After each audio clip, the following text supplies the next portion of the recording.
आपने सभी ने कोल्ड ड्रिंक पी है? Yes ma'am. अगर हम कोल्ड ड्रिंक फ्रेशली ओपन करके पीते हैं तो कुछ एक टेस्ट आता है, ऑफ कोर्स, है ना, कुछ टेस्ट आता होगा। अगर उसी कोल्ड ड्रिंक की बोतल को आप रख दो, खोलने के बाद बंद करके वापस से रख दो और फिर उस कोल्ड ड्रिंक को 2 घंटे, 3 घंटे, 4 घंटे या 1-2 दिन के बाद पियो, तो क्या उसका टेस्ट चेंज होता है? बिल्कुल चेंज होता है। अब ये जो पूरा टेस्ट में चेंज आया, ऐसा क्या हुआ उसमें कि वो टेस्ट चेंज हो गया? एंड अगर आप ये प्रोपोर्शनैलिटी हटाते हो तो यहाँ पे एक कांस्टेंट आता है विच इज KH एंड यहाँ पे मोल फ्रैक्शन हो जाएगा। ठीक है, तो ये होता है आपका फॉर्मूला जो यहाँ पे लिखा हुआ है। और प्रेशर को रखा तो मैम वो जो है वो एक स्ट्रेट लाइन ग्राफ देता है। अब जब मैं ऑक्सीजन, नाइट्रोजन, हीलियम इन तीनों को मिला के एक ग्राफ बनाती हूँ तो मुझे अलग अलग ग्राफ दिखता है। एक्सोथर्मिक रिएक्शन, एक होती है हमारे पास एंडोथर्मिक रिएक्शन। अगर मैं टेम्परेचर और सॉल्युबिलिटी को देखूं तो आपको एक ट्रिक याद रखनी है जो कि एक्सो इनवर्स। क्वेश्चन ये होता है कि एक्वाटिक मैमल्स जो होते हैं वो हॉट वाटर में ज्यादा अच्छा सर्वाइव करते हैं या फिर कोल्ड वाटर में? तो आंसर होता है हॉट वाटर में। सॉल्युबिलिटी ऑफ दीज गैसेस, आपको ऑर्डर बताना है सॉल्युबिलिटी का। तो आपको पता है K ऑफ H जो होता है वो इनवर्सली प्रोपोर्शनल होता है सॉल्युबिलिटी के।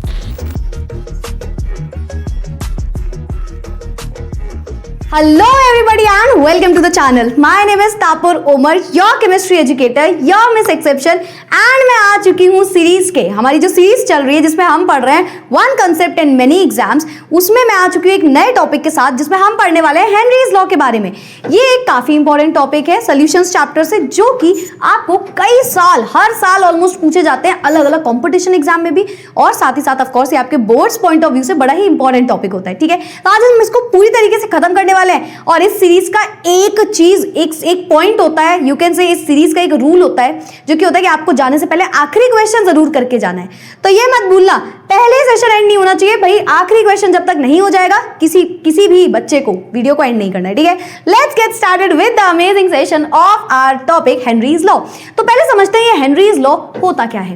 आप सभी ने कोल्ड ड्रिंक पी है? Yes ma'am. अगर हम कोल्ड ड्रिंक फ्रेशली ओपन करके पीते हैं तो कुछ एक टेस्ट आता है, ऑफ कोर्स, है ना, कुछ टेस्ट आता होगा। अगर उसी कोल्ड ड्रिंक की बोतल को आप रख दो, खोलने के बाद बंद करके वापस से रख दो और फिर उस कोल्ड ड्रिंक को 2 घंटे, 3 घंटे, 4 घंटे या 1-2 दिन के बाद पियो, तो क्या उसका टेस्ट चेंज होता है? बिल्कुल चेंज होता है। अब ये जो पूरा टेस्ट में चेंज आया, ऐसा क्या हुआ उसमें कि वो टेस्ट चेंज हो गया? तो ये जो बेसिकली अभी मैं आपको बताऊंगी इसमें क्या होता है, तो वो आपका हेनरीज लॉ पे बेस्ड होता है। ठीक है, तो मतलब हेनरीज लॉ क्या है मैम? तो इसी एग्जांपल को समझा है तो चलो इसी से समझ लेते हैं। एक्चुअली कोल्ड ड्रिंक में या जो भी एयरेटेड ड्रिंक्स हैं उसमें क्या किया जाता है बेटा, फ्रेशनेस देने के लिए उसमें ऐड किया जाता है कार्बन डाइऑक्साइड गैस को। गैस को कैसे ऐड कर सकते हैं हम किसी चीज में? सोचो, गैस को कैसे हम मिला सकते हैं किसी लिक्विड में? तो इसके लिए गैस को हाई प्रेशर में लेके जाया जाता है, काफी ज्यादा प्रेशर लगाते हैं तो वो गैस की सॉल्युबिलिटी जो है वो बढ़ जाती है। तो गैस की सॉल्युबिलिटी और जो प्रेशर का रिलेशन है, यही आपको पढ़ना होता है हेनरीज लॉ में। अब मैम फिर टेस्ट चेंज क्यों हुआ होगा? जब आपने फ्रेशली बॉटल को ओपन किया तो हाई प्रेशर में वो कार्बन डाइऑक्साइड मिक्स्ड थी, है ना? Yes ma'am. लेकिन जब आपने उस कैप को ओपन कर दिया बॉटल के, तो क्या हुआ, वो जो प्रेशर में जिसमें उसको आपने मिक्स किया होगा, सॉल्युबल किया होगा, वो चेंज हो गया। अब वो एटमॉस्फेयर के प्रेशर के बराबर हो गया, यानी कि प्रेशर कम हो गया। और जब प्रेशर कम होता है तो कार्बन डाइऑक्साइड की सॉल्युबिलिटी जो है वो भी कम हो जाती है और इसकी वजह से वो कार्बन डाइऑक्साइड बाहर निकल जाती है। ठीक है, एनवायरमेंट से रिएक्ट कर जाती है। एंड जो कार्बन डाइऑक्साइड का फ्लेवर था वो अब कुछ नहीं रहता और इस वजह से वो काफी ज्यादा आपको मीठी लगने लग जाती है थोड़ी देर बाद, है ना, क्योंकि वो जो फ्रेशनेस थी उसमें, है ना, जो उसमें वो बबल्स निकल रहे थे, है ना, वो किसकी वजह से था? वो कार्बन डाइऑक्साइड गैस जिसको हाई प्रेशर में लगाया गया उसकी वजह से था। ठीक है, यस मैम। तो हेनरीज लॉ क्या कहता है ये आप समझ ही गए होंगे, प्रेशर और सॉल्युबिलिटी का रिलेशन बताता है। सो हेनरीज लॉ एक गैस लॉ है जो कि कहता है कि द अमाउंट ऑफ गैस, जो भी गैस का अमाउंट डिसॉल्व किया गया होगा एक लिक्विड में, वो डायरेक्टली प्रोपोर्शनल होगा उसके पार्शियल प्रेशर से। क्या बोला मैम ने क्या बोला वापस से? जो भी अमाउंट ऑफ गैस, जितना भी अमाउंट ऑफ गैस है जिसको आपने ऐड किया है, सॉल्यूबल किया है किसी लिक्विड में, amount of gas dissolved in a liquid, हमने मिक्स कर दिया किसी भी लिक्विड में, इज प्रोपोर्शनल टू द, किसके प्रोपोर्शनल होगा? उसके सॉल्युबिलिटी के। सॉल्युबिलिटी किसके प्रोपोर्शनल होगी? उसके पार्शियल प्रेशर की। चाहे ऑपोजिट बोलो, पार्शियल प्रेशर सॉल्युबिलिटी के प्रोपोर्शनल या सॉल्युबिलिटी पार्शियल प्रेशर के प्रोपोर्शनल। ठीक है, तो अबव द लिखा, ये अबव द लिक्विड ही बात हो रही होती है, इनसाइड द लिक्विड की बात नहीं होती है, लिक्विड के अबव सरफेस पे ही बात हो रही होती है, मिक्स भी आप अबव सरफेस पे ही करते हो उसको। ठीक है, when the temperature is kept constant, तो अगर मैं टेम्परेचर को कांस्टेंट रख दूंगी तो जो प्रेशर है, जो पार्शियल प्रेशर है किसी भी गैस ए का, वो डायरेक्टली प्रोपोर्शनल हो जाएगा उसके मोल फ्रैक्शन ऑफ ए के। या फिर आप इसको बेटा सॉल्युबिलिटी बोल लो, यहां पे भी पहले आप बोलो सॉल्युबिलिटी, ठीक है, सॉल्युबिलिटी का मतलब सब जानते हैं, कोई चीज कितनी सॉल्यूबल है ना, मिक्स कितनी ज्यादा हो पा रही है, दैट इज उसकी सॉल्युबिलिटी, है ना, सैचुरेटेड सोल्यूशन बनाने के लिए। तो ये इसका ये रिलेशन होता है। अब आप ध्यान सुनो बेटा, सॉल्युबिलिटी को आप यहाँ पे जो कॉन्सेंट्रेशन टर्म यूज करोगे डिफाइन करने के लिए, वो कॉन्सेंट्रेशन टर्म जो होगा वो होगा मोल फ्रैक्शन। मोल फ्रैक्शन, ठीक है, मोल फ्रैक्शन, जिसको आप ऐसे जीटा से डिनोट करते हो। इसे काई भी कई जगह लिखा रहता है। तो P of A is equals to partial pressure of a gas is directly proportional to mole fraction of the gas. Partial pressure of the gas, A gas मान ली हमने, is directly proportional to the mole fraction of a gas. And अगर आप ये proportionality हटाते हो तो यहाँ पे एक constant आता है which is KH and यहाँ पे mole fraction हो जाएगा, ठीक है। तो ये होता है आपका फॉर्मूला जो यहाँ पे लिखा हुआ है, मुझे ज्यादा लिखने की उसमें जरूरत नहीं होगी, है ना। अच्छा, तो ये क्या है बेटा, ये पार्शियल प्रेशर है किसी भी गैस का पार्शियल प्रेशर है। यस मैम, ये क्या है, ये एक हेनरीज कांस्टेंट है, हेनरीज कांस्टेंट है, ठीक है। ये क्या है, ये मोल फ्रैक्शन है, मोल फ्रैक्शन है। तो आई होप सो आपको हेनरीज लॉ पहले समझ में आया होगा क्या होता है। अब आपको ना मोल फ्रैक्शन अगर नहीं पता तो मैं यहाँ पे लिख दूं, वैसे आई होप सो आपको पता होगा, सॉल्यूशंस चैप्टर में ये जरूर आपने पढ़ा होगा, फिर भी लिख देते हैं। मोल फ्रैक्शन अगर मुझे निकालना है ए का, तो वो क्या होता है, number of moles of A upon number of moles of A plus number of moles of B. इस तरीके से आप निकालते हो किसी का भी मोल फ्रैक्शन। ये हो गया इसका मोल फ्रैक्शन। मोल फ्रैक्शन क्या कहता है, मोल फ्रैक्शन कहता है कि जिसका भी मोल फ्रैक्शन निकालना है उसके नंबर ऑफ मोल्स को ऊपर रखो, न्यूमरेटर में रखो, एंड डिवाइड कर दो जिसका भी मोल फ्रैक्शन मतलब दूसरा जो भी, दोनों टोटल जो मोल फ्रैक्शन है, यानी कि अगर आपने नंबर ऑफ मोल्स ऑफ ए मिलाए थे, ए के नंबर ऑफ मोल्स में ऐड कर दिए बी के नंबर ऑफ मोल्स, तो आपको कुछ मोल फ्रैक्शन मिला होगा, ठीक है। तो मोल फ्रैक्शन यानी कि टाई बोल लो, जीटा बोल लो, ईटा बोल लो, कुछ भी बोल लो, वो इक्वल होता है जितने भी ए के मोल्स हैं divided by total number of moles, ठीक है। अच्छा, अब कई बार बेटा क्या होता है, क्वेश्चन में ये चीज यूज भी करने वाले हो बहुत बार, कि ये जो मोल फ्रैक्शन ऑफ ए है, n of B is much greater than n of A निकल के आ जाएगा। तो उस टाइम पे आप एन ऑफ ए को नेग्लेक्ट कर सकते हो एंड आप बोल सकते हो mole fraction of A is equals to number of moles of A upon number of moles of B. ये कई बार होता है कि जब वाटर के साथ किसी चीज को मिलाया जाता है, तो वाटर के साथ क्या होता है, ये जो सॉल्यूट होता है अपना, मान लो ए को सॉल्यूट मान रहे हैं, तो काफी कम कॉन्सेंट्रेशन में प्रेजेंट होता है, उसके नंबर ऑफ मोल्स 0.00 कुछ आते हैं, तो वो अगर आप नेग्लेक्ट भी कर दोगे, अगर मैम रखेंगे तो आंसर गलत हो जाएगा। नहीं, ऐसा कुछ नहीं है, आंसर एक्यूरेट, ऑलमोस्ट एक्यूरेसी के बराबर आ जाएगा उस टाइम पे। लेकिन अगर ये बहुत छोटी वैल्यू है तो यू कैन नेग्लेक्ट इट, ताकि आपकी जो कैलकुलेशन है वो काफी ज्यादा कॉम्प्लेक्स ना हो, है ना। तो इस वजह से आप यहाँ पे डायरेक्ट ये भी लिख सकते हो, ठीक है। तो आई होप आपको हेनरीज लॉ समझ में आ गया। अब उसमें जो मोल फ्रैक्शन रखा है उसमें आपको ये फॉर्मूला यूज करने पड़ सकते हैं, तो मैंने आपको ये भी साइड में बता दिया। तो मोल फ्रैक्शन और हेनरीज लॉ, ये सारी चीजें क्लियर है। वापस से हेनरीज लॉ क्या कहता है कि प्रेशर का मैं तुम्हें रिलेशन बताऊंगा सॉल्युबिलिटी के साथ। Solubility in terms of mole fraction वो ले रहा होता है, तो वो बोलता है जितना ज्यादा प्रेशर लगाओगे किसी चीज में, वो गैस उतनी ज्यादा सॉल्युबल हो जाएगी। प्रेशर कम कर दोगे, सॉल्युबिलिटी बहुत कम हो जाएगी। इसकी एक लिमिटेशन भी होती है, बहुत हाई प्रेशर वाली गैसेस में ये चीजें यूज भी नहीं होती, बहुत हाई एक्सटेंड में जाके प्रेशर भी नहीं लगाया जाता। ऑल्सो एक और लिमिटेशन होती है कि ये इक्विलिब्रियम वाली रिएक्शंस में ही पॉसिबल होता है, ठीक है। चलो खैर, इसका ग्राफ बड़ा इंपॉर्टेंट होता है। ग्राफ मतलब अक्सर कंपटीशन एग्जाम में इसका ग्राफ भी पूछा गया है, इनफैक्ट बोर्ड्स में तो बहुत ही इंपॉर्टेंट होता है। तो पहले हम जनरल एक ग्राफ पढ़ते हैं। अगर मैं एक जनरल ग्राफ की आपसे बात करूं तो वो क्या होता है कि अगर मैं बेटा कंपेयर करूं इसके ग्राफ को, जो हमने अभी भी फॉर्मूला पढ़ा है उसके थ्रू से अगर मैं इसे कंपेयर कर लूं, मान लो मैं फॉर्मूला के थ्रू इसे कंपेयर करूं, तो हमने क्या पढ़ा, हमने पढ़ा कि pressure is directly proportional to mole fraction, right. Yes ma'am. तो अगर मैं यही बोल दूं, तो अगर मैं एक साइड प्रेशर रखूं, पार्शियल प्रेशर होता है, प्रेशर नहीं partial pressure above the liquid surface, तो और दूसरी साइड मोल फ्रैक्शन रख दूं, जिसे आप सॉल्युबिलिटी बोल रहे हो, एंड मैं इसका ग्राफ निकालूं।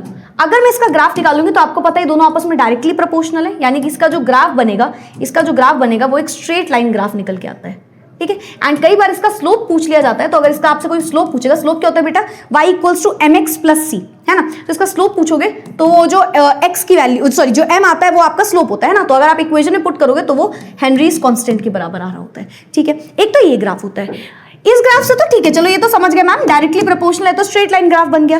ये ग्राफ क्या है जो बहुत बार बोर्ड्स में देखने को मिलता है, कंपटीशन एग्जाम में पूछ लिया जाता है, ये कौन सा ग्राफ है मैम? अगर बेटा आप सॉल्युबिलिटी को प्रेशर से क्या कहते हैं, solubility in terms of pressure रखते हो, सॉल्युबिलिटी और प्रेशर का ग्राफ समझते हो, तो वो एक स्ट्रेट लाइन ग्राफ आता है, सबको पता है। आप यहाँ पे सॉल्युबिलिटी और यहाँ पे प्रेशर भी रख सकते थे, ठीक है। तो वो एक स्ट्रेट लाइन ग्राफ आता है। यस मैम, यस और नो? यस मैम, ये तो बहुत ईजी सी बात है कि अगर हमने जस्ट अ सेकंड कि अगर हमने सॉल्युबिलिटी और प्रेशर को रखा तो मैम वो जो है वो एक स्ट्रेट लाइन ग्राफ देता है। अब जब मैं ऑक्सीजन, नाइट्रोजन, हीलियम इन तीनों को मिला के एक ग्राफ बनाती हूं तो मुझे अलग अलग ग्राफ दिखता है। मतलब ऐसा होना चाहिए कि ऑक्सीजन का ग्राफ, हीलियम का ग्राफ, नाइट्रोजन का ग्राफ, पर हर एक का ग्राफ कुछ ऊपर या नीचे आ रहा है। यानी कि ऑक्सीजन का ग्राफ जब मैंने ड्रॉ किया तो वो कुछ ऐसे निकल के आया, वैल्यूज के थ्रू अगर मैंने देखा तो वो कुछ, उसकी वैल्यूज कुछ ऐसे निकल के आई, ये ऐसे टच हुआ, ठीक है। फिर मैंने नाइट्रोजन की वैल्यू निकाली, N2 गैस का ग्राफ निकाला तो वो यहां पे टच हुआ। उसके बाद लास्ट में मैंने हीलियम का निकाला तो वो कुछ यहां पे टच हुआ।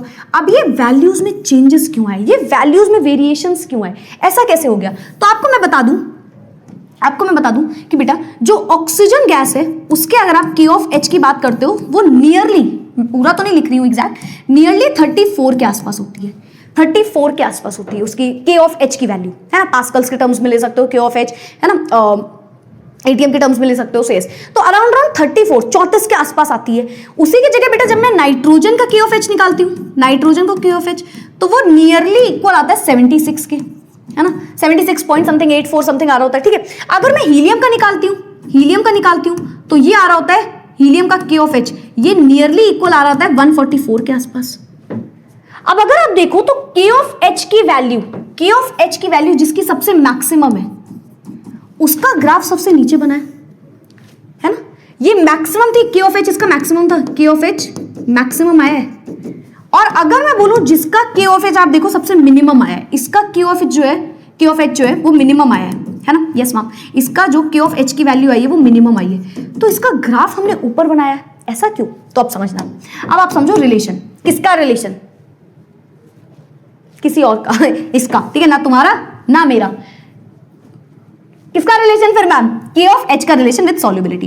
तो अगर मैं K ऑफ H का रिलेशन देखती हूं सॉल्युबिलिटी से, तो आप खुद से सोचो बेटा, यहां पे आप फॉर्मूला निकालते हो P is equals to K of H into mole fraction, है ना।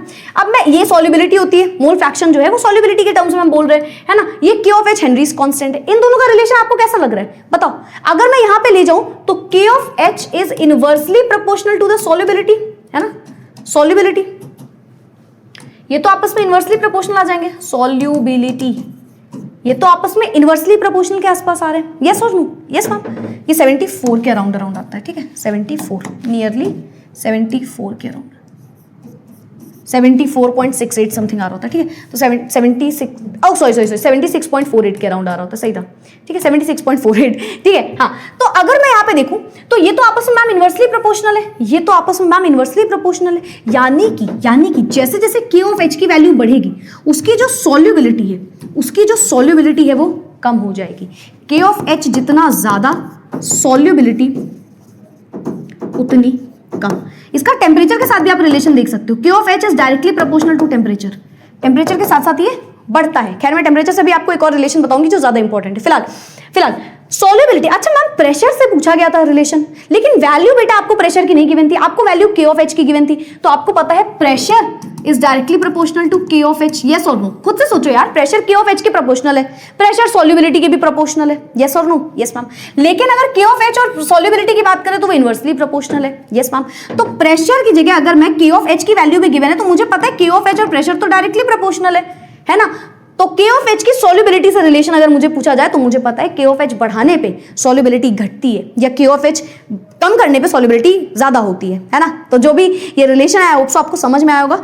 K ऑफ H का रिलेशन हेनरीज कांस्टेंट का रिलेशन विद सॉल्युबिलिटी, और उसके बेसिस पे ये ग्राफ बनता है। तो अगर किसी गैस की K ऑफ H की वैल्यू ज्यादा है मतलब वो कम सॉल्युबल है, एंड अगर K ऑफ H की वैल्यू कम है मतलब वो ज्यादा सॉल्युबल है। तो हीलियम की सबसे ज्यादा K ऑफ H की वैल्यू थी तो हीलियम का सॉल्युबिलिटी सबसे कम निकल के आ गई।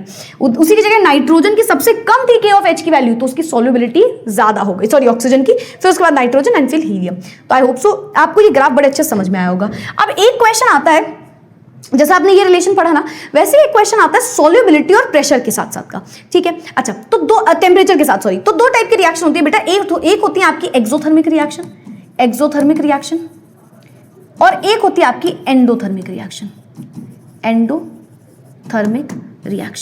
एक होती है हमारे पास एक्सोथर्मिक रिएक्शन, एक होती है हमारे पास एंडोथर्मिक रिएक्शन। अगर मैं टेम्परेचर और सॉल्युबिलिटी को देखूं तो आपको एक ट्रिक याद रखनी है जो कि है एक्सो इनवर्स।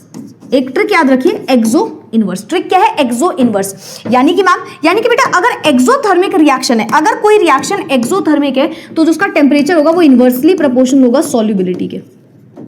ठीक है, ये आपसे क्वेश्चन पूछा जा सकता है तो आपको नोट करना है। अगर एक्सोथर्मिक है तो एक्सो इनवर्स, टेम्परेचर इनवर्सली प्रोपोर्शनल होता है सॉल्युबिलिटी के। अगर एंडोथर्मिक है तो टेम्परेचर और सॉल्युबिलिटी आपस में डायरेक्टली प्रोपोर्शनल होते हैं। तो ये हर एक का मैंने आपको रिलेशन भी बता दिया। आई होप आप स्क्रीनशॉट लेते हुए चल रहे हैं ना, मैं साइड भी हो जाती हूँ। तो हर एक का स्क्रीनशॉट लेते हुए चलना। ये आपके दो ग्राफ हैं जो काफी इंपॉर्टेंट है, एंड ये दो रिलेशन है, एक ये वाला रिलेशन और एक ये वाले रिलेशन, ये भी काफी इंपॉर्टेंट है। ठीक है, आगे बढ़ते हैं हम। अब आते हैं एप्लीकेशन। हेनरीज लॉ का यूज कहां पे है? तो अभी तो मैंने एक यूज आपको बता ही दिया, एयरेटेड ड्रिंक्स वगैरह में, है ना। तो the production of carbon dioxide drinks, carbonated drinks basically जिसे आप बोल रहे हो, वो हेनरीज लॉ पे बेस्ड होती है। काफी ज्यादा प्रेशर से गैस को सॉल्युबल कराया जाता है, ठीक, और जैसे ही प्रेशर कम कर दोगे तो उसकी गैस की सॉल्युबिलिटी कम हो जाएगी। ठीक है, तो soft drinks increases the solubility अगर आप करते हो तो उसका फ्लेवर भी ऐड होता है एक, तो साथ साथ जो झाग वगैरह निकलती है। ऐसा नहीं है कि सिर्फ और सिर्फ मैं कोल्ड ड्रिंक की ही बात कर रही हूँ, सोडा वगैरह में भी यही कहानी हो रही होती है, कार्बन डाइऑक्साइड ही ऐड होता है। चलो, ऑल्सो बेटा it helps scuba divers breathe in high pressure. अब स्कूबा डाइवर्स जो होते हैं, है ना, पानी के अंदर जाके जो यू कैन से जाते हैं, स्कूबा डाइवर्स जो होते हैं वो हाई प्रेशर एरियाज में easily you can say survive कर सकते हैं। कैसे? उनके जो मास्क होता है उसमें क्या मिला होता है? पहले नाइट्रोजन गैस मिलाते थे। ये क्वेश्चन भी कई बार पूछा जाता है, अब हीलियम क्यों मिलाने लगे हैं? तो आपको पता है हीलियम जो है, हीलियम की K(H) की वैल्यू ज्यादा होती है as compare to nitrogen gas. Nitrogen की K(H) ऊपर हीलियम के कंपैरिजन में कम होती है, तो यानी कि इसकी जो सॉल्युबिलिटी है वो कम हो जाएगी, और जो नाइट्रोजन था उसकी सॉल्युबिलिटी जो थी वो बढ़ जाएगी, है ना। तो होता क्या है, अगर मैं इसमें हीलियम गैस मिला देती हूं, जो अपना मास्क है उसमें अगर हम उसमें स्कूबा डाइवर्स जो हैं वो ब्रीथ कर सकते हैं हाई प्रेशर में, क्योंकि मैंने उसमें हीलियम मिला दिया इंस्टेड ऑफ नाइट्रोजन। पहले नाइट्रोजन मिलाई जाती थी। अब रीजन क्या है मैम? क्योंकि ये लेस सॉल्युबल होगी ब्लड में, है ना। नाइट्रोजन जब ऐड करते थे तो काफी बीमारी होने लग जाती थी कई लोगों को। ऐसा क्यों? क्योंकि इसकी सॉल्युबिलिटी ज्यादा होती है, तो ये ब्लड में डिसॉल्व हो जाती है और इसकी वजह से कुछ बीमारियां हो सकती थी। ठीक है, तो अब हीलियम को मिलाने लगे क्योंकि इसकी ब्लड में सॉल्युबिलिटी कम होती है। ठीक है, तो एक ये हो गया। साथ ही साथ बेटा एक और क्वेश्चन पूछा जाता है आपसे एक और क्वेश्चन भी पूछा जाता है। वो क्या होता है मैम? क्वेश्चन ये होता है कि एक्वाटिक मैमल्स जो होते हैं वो हॉट वाटर में ज्यादा अच्छे से सर्वाइव करते हैं या फिर कोल्ड वाटर में? तो आंसर होता है हॉट वाटर में। हॉट वाटर आंसर होता है, कोल्ड वाटर नहीं होता। ऐसा क्यों? ऐसा है? नहीं, ऐसा नहीं है, उल्टा है। हॉट वाटर में क्या नॉन वेजिटेरियन हो? समझ रहे हैं, नॉन वेजिटेरियंस के लिए आ सकता है वो आंसर, लेकिन यहाँ पे आंसर गलत हो जाएगा। कोल्ड वाटर में दे कैन सर्वाइव, है ना, मतलब ज्यादा इजीली सर्वाइव कर सकते हैं। क्यों? क्योंकि टेम्परेचर का आपने रिलेशन पढ़ा। टेम्परेचर का रिलेशन क्या पढ़ा? अगर टेम्परेचर कम है तो सॉल्युबिलिटी जनरली बढ़ती है। टेम्परेचर का रिलेशन जनरली यही होता है कि टेम्परेचर बढ़ने पे सॉल्युबिलिटी कम हो जाती है और टेम्परेचर कम होने पे सॉल्युबिलिटी बढ़ जाती है। जनरली यही होता है, जनरल रिलेशन यही है। ठीक है, तो यहाँ पे क्या होगा? जैसे ही टेम्परेचर कम हुआ गैस की सॉल्युबिलिटी जो है बेटा वो बढ़ जाएगी। ठीक है, और अगर आप टेम्परेचर ज्यादा कर दोगे तो सॉल्युबिलिटी कम हो जाएगी। तो जैसे ही आपने टेम्परेचर कम किया तो जो ऑक्सीजन गैस है वो ज्यादा यू कैन से मिक्स हो गई है, ज्यादा अच्छे से सॉल्युबल हो गई है पानी में, जिसकी वजह से जो एक्वाटिक मैमल्स हैं वो कोल्ड वाटर में ज्यादा खुश रहेंगे या यू कैन से ज्यादा इजीली सर्वाइव कर पाएंगे as compare to hot water. Hot water में क्या हो जाएगा? ऑक्सीजन गैस की सॉल्युबिलिटी कम हो जाती है टेम्परेचर बढ़ने की वजह से। चलो अब हम आते हैं फॉर्मूला पे। तो एक फॉर्मूला तो आपने जान ही लिया, pressure is equals to partial pressure of A is equals to K(H) into mole fraction of A, है ना। फिर उसके बाद आपने एक मोल फ्रैक्शन का भी फॉर्मूला जाना, कि मोल फ्रैक्शन अगर आपको ए का निकालना है तो जितने भी ए के नंबर ऑफ मोल्स है अपॉन ए के number of moles plus B के नंबर ऑफ मोल्स। फिर आपको मैंने ये भी बता दिया कि अगर कभी भी जो एन ऑफ बी है वो काफी ज्यादा है ए से, काफी ज्यादा है, तो you can easily neglect the value of n of a। ठीक है, तो आप इसको नेग्लेक्ट कर सकते हो उस कंडीशन में। यस मैम, एक तो ये कहानी हो गई। अच्छा, एक कई बार और क्वेश्चन घुमा देता है, तो आप याद रखना, अगर प्रेशर 1/P2, मतलब अगर दो आपको सॉल्यूशंस के लिए गिवन हो तो P1/P2 is equal to C1/C2, जहां पे C आप उसी कॉन्सेंट्रेशन को बोल रहे हो। ठीक है, concentration in terms of moles रख रहे हो तो मोल्स में ले लेना, मोलैरिटी में ले लेना, है ना। कई बार मास के टर्म्स में बोल देता है ना, गिवन मास अपॉन मोलर मास, गिवन मास अपॉन मोलर मास, तो मास के टर्म्स में कई बार वो दे देगा, तो आपको मासेस के टर्म्स में भी आप रख सकते हो, इन टर्म्स ऑफ मास भी आप इसे पुट कर सकते हो। ठीक है, तो यहाँ पे कुछ फॉर्मुलाज हो गए।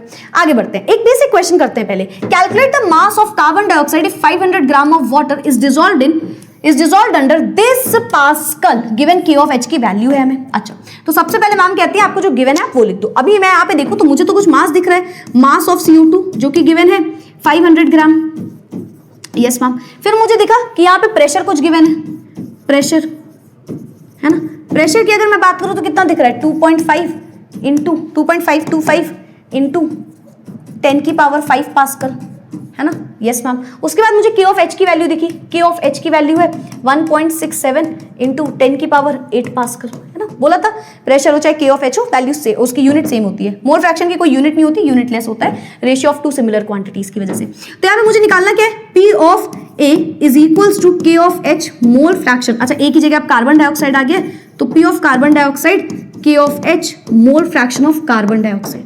ये तो मेरा लग जाएगा भाई फॉर्मूला सबसे पहले। Yes ma'am. निकालना क्या है मुझे निकालना है calculate the mass of CO2। Ma'am mass कहां से आ गया, मास कहां से आता है फॉर्मूले में? ये मत पूछना, पिट जाओगे बेटा, पता होगा तुमको कहां से आता है। चलो देखो, नहीं आता है तो सुनो क्या होगा। प्रेशर आपको गिवन है कितना है, 2.525 इंटू 10 की power 5 is equals to K of H आपको गिवन है 1.67 इंटू 10 की पावर 8। बेटा मोल फ्रैक्शन कैसे निकलता है, number of moles of carbon dioxide upon number of moles of carbon dioxide plus दूसरा क्या था, वाटर, तो number of moles of water, ऐसे निकलता है। अब यहां पे भी सेम कहानी होती है, number of moles of CO2 जो होता है वो काफी कम होता है as compare to number of moles of water. तो आप नेग्लेक्ट कर सकते हो नीचे CO2 को, ऊपर मत करना, न्यूमरेटर में मत करना, डिनोमिनेटर में केवल कर सकते हो, ठीक है? ये आप नेग्लेक्ट कर सकते हो। तो आप यहाँ पे NW लिख दो डायरेक्ट। मैम अगर नहीं नेग्लेक्ट कर पाए, भूल गए, तो मेरे ख्याल से समझ गए ना, कोई दिक्कत नहीं आएगी ना, कुछ पॉइंट का डिफरेंस आएगा, कोई फर्क नहीं आएगा, ठीक है? तो number of moles of carbon dioxide यानी कि गिवन मास अपॉन मोलर मास। क्या गिवन मास है, कार्बन डाइऑक्साइड का? मैम वही तो निकालना है, तो x मान लो, whole divided by molar mass कितना गिवन है, कार्बन डाइऑक्साइड का मास निकालो 12 प्लस O2 ऑक्सीजन 16 टू 32 44 निकल के आएगा, है ना? 44 होल डिवाइडेड बाय वाटर का नंबर ऑफ मोल्स निकालना है, यानी कि गिवन मास वाटर का अपॉन मोलर मास। वाटर का गिवन मास कितना है, 500 ग्राम, है ना? 500 ग्राम आपको वाटर का मास गिवन था, मास ऑफ W गिवन था, मास ऑफ W, ठीक है? तो 500 ग्राम आपको गिवन है, whole divided by molar mass water का कितना होता है, 18 होता है, सबको पता होगा मेरे ख्याल से अभी तक, तो है ना? तो यहां से आप x की वैल्यू निकालोगे। x कैसे आएगा, x is equals to 2.525 into 10 की पावर 5 इंटू 44 इंटू ये ऊपर जाएगा 18/500 यानी कि 500 डिवाइडेड बाय क्या आएगा, डिवाइड में आएगा 1.67 इंटू 10 की पावर 8 इंटू ये 18/500 वहां गया 18, ठीक है? ये आएगा। तो अराउंड चेक करना 1.75 के आसपास x की वैल्यू आ रही होगी, 1.75 ग्राम्स, ठीक है? एक बार इसको कैलकुलेट जरूर कर लेना।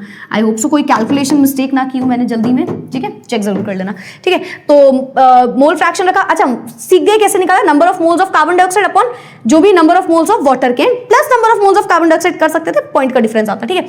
अच्छा, तो हमने नेग्लेक्ट करने का रीजन भी दिया है आपको, अगर आप एक्स रख देते फिर कॉम्प्लेक्स भी हो जाती है बहुत ज्यादा रिएक्शन, तो अगर आप नेग्लेक्ट कर सकते हो तो आप कर देना, ठीक है? अच्छा, इसको ऊपर ले जाओगे तो 18/500 होगा ये, ठीक है? 18/500, ये सारी वैल्यूज इधर चली जाएंगी, 44 इंटू 500 इंटू ये डिवाइडेड बाय 1.67 इंटू 10 की पावर 8 इंटू 18, तो ये आपका आंसर आ जाएगा। तो इसको एक बार चेक करना, this is the basic question जो आपके बोर्ड्स वगैरह में पूछा जा सकता है। स्क्रीनशॉट जरूर लेते हुए चलना। आगे बढ़ते हैं बेटा, नीट का एक क्वेश्चन आया था। नीट का क्वेश्चन देखो, थोड़ा सा बेसिक वाला लिए, हेनरीज लॉ कांस्टेंट KH की वैल्यू गिवन है 3 गैसेस के लिए, ठीक है? Yes ma'am. एक गैस A है, एक B है, एक C है, आपको नाम नहीं बताया, आपको A B C बोल दिया, ठीक है? अब A के लिए आपको कितना प्रेशर गिवन है, सॉरी K ऑफ H आपको गिवन क्या है, आपको गिवन है Henry's law constant, K of H की वैल्यू गिवन है। तो क्या बोल रहा है वो पहले बोल रहे हैं आपको A के लिए, for A K of H for A कितना गिवन है, मुझे दिख रहा है भाई 145 किलो बार। फिर उसके बाद आपको गिवन है K of H for B कुछ गिवन है and K of H for C कुछ गिवन है, ठीक है? B के लिए है 2 इंटू 10 की पावर -5, है ना? और किलो बार। C के लिए आपको गिवन है 35 किलो बार। अब आपको पता है क्या करना है, देखो क्वेश्चन में क्या पूछा है, बोल रहा है सॉल्युबिलिटी ऑफ दीज गैसेस, आपको ऑर्डर बताना है सॉल्युबिलिटी का। तो आपको पता है K ऑफ H जो होता है वो इनवर्सली प्रोपोर्शनल होता है सॉल्युबिलिटी के, है ना? यानी कि अगर K ऑफ H बढ़ेगा तो सॉल्युबिलिटी कम हो जाएगी। मैक्सिमम K ऑफ H की वैल्यू है, ये देखो आप ध्यान से देखो, ये क्या है, ये आपको K ऑफ H की मैक्सिमम वैल्यू दिख रही है, और ये आपको नहीं, ये वाली आपको दिख रही है मिनिमम वैल्यू, है ना? तो सबसे ज्यादा वैल्यू किसकी है, सबसे ज्यादा सोचो किसकी है, सबसे ज्यादा। अब K ऑफ H नहीं, सॉल्युबिलिटी, K ऑफ H जिसका सबसे ज्यादा उसकी सॉल्युबिलिटी मिनिमम हो जाएगी, और जिसकी सबसे मिनिमम उसकी सॉल्युबिलिटी मैक्सिमम हो जाएगी। है ना। तो यानी कि सबसे ज्यादा तो मैम बी की सॉल्युबिलिटी आने वाली है, बी की सॉल्युबिलिटी सबसे ज्यादा आने वाली है। उसके बाद बीच में आया 35 यानी कि सी आ गया और लास्ट में आ गया ए। तो बी सी ए जो ऑर्डर दिख रहा है that is the right order. ठीक है, तो करेक्ट ऑप्शन ऑप्शन बी। ठीक है, स्क्रीनशॉट लेते चलना, correct option is option B. मेरे ख्याल से समझ में आ गया होगा सभी को। नीट का क्वेश्चन है, 2024 के आसपास ये क्वेश्चन पूछा गया था, तो आप देख सकते हो, इजीली कर सकते हो, बस आपको कंसेप्ट समझना था। अच्छा, जेई का एक क्वेश्चन है, मजेदार क्वेश्चन है, ध्यान सुनना। Oxygen gas is bubbled through water during a soft drink manufacturing. Oxygen gas को बबल किया गया जब आप क्या कर रहे हो, वाटर में, during a soft drink manufacturing, soft drink बनाते टाइम, कोल्ड ड्रिंक वगैरह। ठीक है, at 298 kelvin if carbon dioxide exerts a partial pressure of this. क्या दिख गया हमें मैम? हमें दिख गया पार्शियल प्रेशर, हमें दिख गया ma'am pressure, partial pressure of carbon dioxide above the liquid surface is 0.835 bar. Yes ma'am, एक चीज मिल गई। Then x millimole, m mole मतलब बेटा millimole, x millimole of carbon dioxide would dissolve in this litre. कुछ volume दिख रहा है मुझे, volume is equals to 0.9 litre के आसपास दिख रहा है। The water, the value of x आपको फाइंड करना है, x आपको फाइंड करना है जो मिलीमोल्स के टर्म्स में गिवन है, मिलीमोल्स में निकालना है ना, मिलीमोल में निकालना है। द वैल्यू ऑफ x निकालना है, हेनरीज कांस्टेंट गिवन है, k ऑफ h की वैल्यू गिवन है, कितनी गिवन है मैम? 1.67 इंटू 10 की पावर 3 बार। ठीक है, यस मैम। अब बार बार के टर्म्स में तो हमें यूनिट चेंज नहीं करनी, पहली चीज तो ये, ठीक है मैम। अब हमें x निकालना है। x है क्या बेटा? पहले आप क्वेश्चन से समझो कि x बोल क्या रहा था। x millimole of carbon dioxide, यानी कि x is what? Number of mole of carbon dioxide कुछ बात हो रही है, CO2 के नंबर ऑफ मोल्स की बात हो रही है, वो भी मिलीमोल्स के टर्म्स में, मिलीमोल्स के टर्म्स में। ठीक है, तो ये आपको निकालना है। Yes ma'am. अब देखो क्या करेंगे, सबसे पहले तो आपको जो वैल्यू गिवन है आपको पता है, इससे आप एक चीज तो निकाल सकते हो, वो है मोल फ्रैक्शन। अगर आप ये पूरी चीजों को ध्यान से देखो तो आपको ये पता चल रहा है कि आप सॉल्युबिलिटी जरूर निकाल सकते हो। कैसे मैम? तो आपको पता है बेटा P ऑफ क्या है, CO2 ले लो या जो भी ले लो, P of CO2, partial pressure of CO2 is equals to K of H into mole fraction of CO2। Yes और नो? Yes ma'am. तो अगर मैं यहां से पार्शियल प्रेशर रख दूं which is 0.835 equals to K of H कितना है बेटा? 1.67 इंटू 10 की पावर माइनस नहीं है, प्लस है, माइनस तो नहीं है ना, नहीं है, 10 की power 3 into mole fraction of CO2। तो यहां से मैं मोल फ्रैक्शन ऑफ CO2 की वैल्यू जरूर निकाल सकती हूँ। कितना आएगा मोल फ्रैक्शन ऑफ CO2? इसको यहां पे ले जाओ, यानी कि 0.835 डिवाइडेड बाय 1.67 10 की पावर 3। ठीक है, तो 10 की पावर -3 आ जाएगी, यहां से 10 की पावर -3 आ जाएगी, है ना, ये ऊपर चला जाएगा 10 की पावर -3। इसको सॉल्व करोगे तो 0.5 के आसपास कुछ आ रहा होगा। ठीक है, तो यहां से आप बोलोगे कि ma'am mole fraction of carbon dioxide हमने निकाला इज इक्वल्स टू 0.5 इंटू 10 की पावर -3, है ना, 10 की पावर +3 ऊपर जाके -3 हो जाएगी। क्या आपको ये निकालना था? हाँ जी मैम, ना जी मैम, हाँ जी मैम बोलो तो पिटोगे तुम लोग, पिटाई कर दूंगी। हाँ जी मैम मत बोलना, नहीं भाई हमें मोल फ्रैक्शन नहीं निकालना था, हमें number of moles of carbon dioxide वो भी मिली मोल्स के टर्म्स में निकालना था। ठीक है, पर हमें पता है मोल फ्रैक्शन अगर आ गया, मोल फ्रैक्शन अगर आ गया तो कुछ तो भाई हो सकता है। मोल फ्रैक्शन अगर आ गया कार्बन डाइऑक्साइड का तो वो क्या होगा? Number of moles of CO2 upon number of moles of CO2 plus number of moles of water. We can neglect this value, हम इसे नेग्लेक्ट कर सकते हैं, डायरेक्ट लिख दे रही हूं, number of moles of water लिख दो डायरेक्ट, है ना, नेग्लेक्ट कर सकते हैं उसको। Yes ma'am.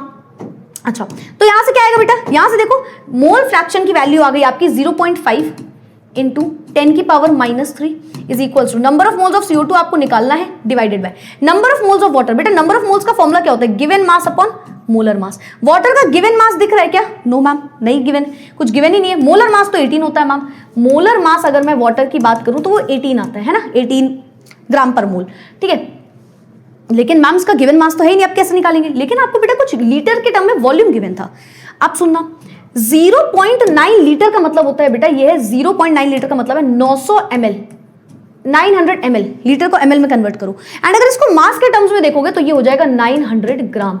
ये आपको छोटी छोटी चीजें पता होनी चाहिए कि जो ml की यूनिट होती है वही ग्राम के बराबर आ जाती है। 900 ml is equals to 900 gram, 20 ml is equals to 20 gram, 500 ml 500 gram. तो मैं यहां से 900 ग्राम पुट कर सकती हूँ मास।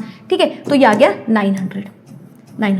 इजी क्वेश्चन तो देखो है नहीं बहुत ज्यादा, है ना, बहुत इजी क्वेश्चन नहीं दिया गया है। आप देखो यहाँ पे बेसिक चीजों को आप गलत कर सकते थे, तो मेरे ख्याल से आप समझ रहे हो। इसी तरीके से होता है बेटा, आप 11th का कंसेप्ट उठा लो, 12th का उठा लो, बेसिक क्लियर रखोगे ना तो बेसिक क्वेश्चन लगाने के बाद आप काफी ज्यादा हैबिचुअल हो जाओगे एक डिफिकल्ट क्वेश्चन लगाने के लिए, तो आप गलती के चांसेस कम करते हो जितनी आपकी प्रैक्टिस होती है। ठीक है, तो ये बेसिक चीज आपको आनी चाहिए। चलो खैर, अगर मैं इसको सॉल्व करूंगी तो मेरे ख्याल से ये 50 आ रहा होगा, है ना, 18 5 और 0 50 आ जाएगी ये वैल्यू, ठीक है। तो क्या हो जाएगा, ये हो जाएगा मैम n ऑफ CO2 अगर आप निकाल रहे हो तो वो हो जाएगा 0.5 इंटू 10 की पावर -3 इंटू 50, है ना। तो पॉइंट हटाओगे, एक 0 काटोगे, 5 5 25। तो यहां से क्या निकला, यहां से निकला n ऑफ CO2, यहां से निकला n of CO2 is equals to 50, है ना, sorry, is equals to 5 into 5 25 into 10 की पावर -3। नंबर ऑफ मोल्स निकाल रहे हो, मोल। क्या मोल्स निकालने थे, क्या ये आंसर लिख के आ जाओगे, नहीं मैम, मिली मोल करना है।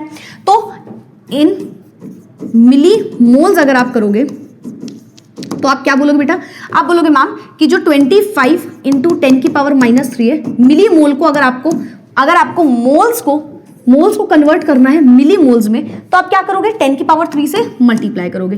तो 10 की पावर -3 और 10 की पावर 3 आपस में कैंसिल हो जाएगा। तो यहां से अगर मैं आपसे बोलूं कि बेटा number of moles of CO2 कितना आया, तो आप बोलोगे 25 मिली मोल्स, 25 मिली मोल्स, ठीक है। और यही होगा आपका final answer, 25। A is the right answer, ठीक है। जेईई मेंस का ये क्वेश्चन था, आई होप सो आप समझोगे कैसे किया। तो यहाँ पे आंसर कितना आ जाएगा, आंसर आएगा हमारा मैम 25 मिली मोल के बराबर, ठीक है। आई होप सो आप समझोगे क्या किया हमने। तो मोल फ्रैक्शन का ही टर्म्स था बेसिकली, मोल फ्रैक्शन का लेना देना था, और नंबर ऑफ मोल्स हमने इस पहले रिलेशन से मोल फ्रैक्शन निकाल लिया कार्बन डाइऑक्साइड का। अब मोल फ्रैक्शन निकाल के हम ये कर सकते थे। अब कई लोग क्या करते हैं गलतियां कि वो डायरेक्ट मोल फ्रैक्शन में बैठ जाते हैं, निकाल के सोचते हैं क्या होगा। पर आप देखो गिवन क्या है, उससे क्या रिलेशन पहले फॉर्म हो सकता है, ठीक है। तो ये बेसिक चीजें आपको थोड़ी बहुत याद रखनी होती है, एंड देन आपकी कैलकुलेशन आ जाती है। आई होप सो आपने स्क्रीनशॉट ले लिया होगा। And I really hope so कि आपको ये टॉपिक बहुत अच्छे से क्लियर हो गया होगा। क्लियर तो आएगा, सारे टीचर्स कर देते हैं, यहां पे आपको परफेक्टली क्लियर, यानी कि बहुत ही ज्यादा अच्छे से क्लियर हो गया होगा। अब आप इसमें कोई गलती नहीं करोगे, थोड़े से क्वेश्चंस और सॉल्व जरूर कर लेना अपने बुक्स के। एंड यस, तो बेसिक से लेकर के कुछ ऐसे ही कॉम्पिटिशन एग्जाम में क्वेश्चंस बन जाते हैं जिसमें आप गलती करने लग जाते हो, तो ये बिल्कुल भी नहीं करना है, पहली चीज। दूसरी चीज, अब आपको नेक्स्ट वीडियो इस सीरीज में कौन से कंसेप्ट पे चाहिए ये जरूर बताना, कौन सा नेक्स्ट कॉन्सेप्ट पे मैं वीडियो लेके आऊं जिसमें हम इसी तरीके के 3 क्वेश्चन सॉल्व करें, जिसमें एक बेसिक होगा, एक जेईई का होगा, एक नीट का होगा, या कंपटीशन एग्जाम्स के क्वेश्चन होंगे, एंड उस टॉपिक को हम करेंगे बहुत अच्छे से क्लियर, ठीक है। सो खत्म, टाटा बाय बाय, फिर मिलेंगे अगले वीडियो में अगले टॉपिक के साथ। I hope you all have enjoyed the session, अच्छे से समझ में आ गया होगा। See you all in the next video, bye bye, take care and keep studying everyone.